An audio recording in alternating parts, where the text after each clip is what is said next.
So, what else have I been up to? Oh yeah, there's a little story for you.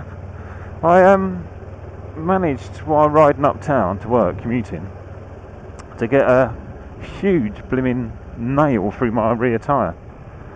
And we are talking a great big massive thing. I've got no idea what you use this size of nail for, but it was huge. And so it put a huge hole in the back wheel or back tyre, and I couldn't really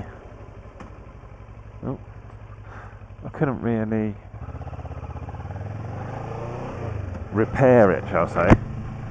So oh bloody hell. I couldn't repair it with one of those repair kits because the hole was too big.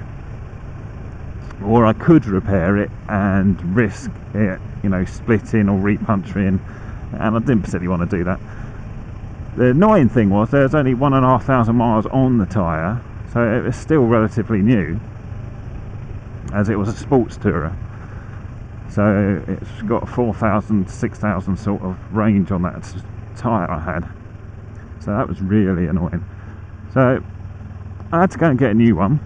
Now, I had no idea how much it would cost to get a new tyre, fitted to your bike. So I contacted the place that services the bike, and they quoted some stupid price. Obviously they don't really do tyres, and so they would have to buy one specially and probably have to pay full price and may not even have all the correct equipment to do it. So they came back with a really silly price. I mean, it was a good, nearly £300 or something stupid like that. So I did a bit of research, and I found I could buy the tyre myself if I, shopped around a bit, for around £80 to £90.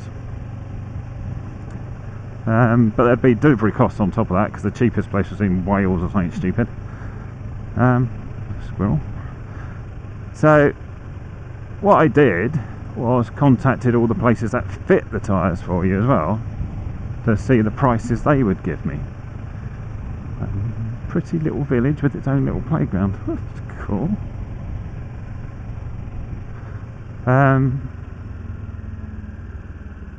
So I contacted the tyre places, and the cheapest one I came up with was about £120, and I could save an extra 20 quid if I took the rear wheel off myself and took it up. Now, I've never done that before, and I really should have. Someone's painted 80 over the side, so so I've never done that before, and I thought, I'll give it a go, So if any of you are worrying or wondering if you could take your rear wheel off, all you need to make sure you've got, and this is the most important thing, is a torque wrench and a paddock stand, i.e. a stand to raise the back tyre or back wheel off the surface. And with those two things, and the correct socket set obviously, it's relatively easy. And there's loads of videos online how to do it.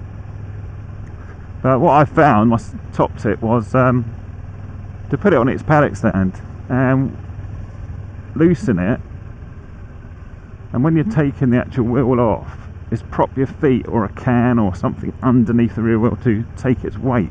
So when you pull the axle out, it's relatively straightforward.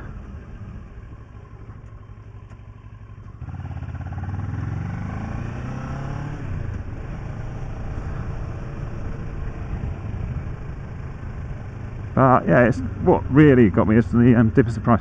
Now, all that effort and all that experience I gained by doing that only saved me £20. But saying that, I know that I've put the wheel back on, it's at the correct tyre pressure, it's at they balanced it for me, sorry, but I've aligned it and everything, and I've learned all this. Like I said, I've never done this sort of stuff. I'm a mechanic, not me. So I learned all this simply by doing it myself, which is a very satisfying thing to do. I do advise you to try it yourself if you're going to do something like this, simply because there's a great bit of satisfaction in doing it, and you save yourself 20 quid.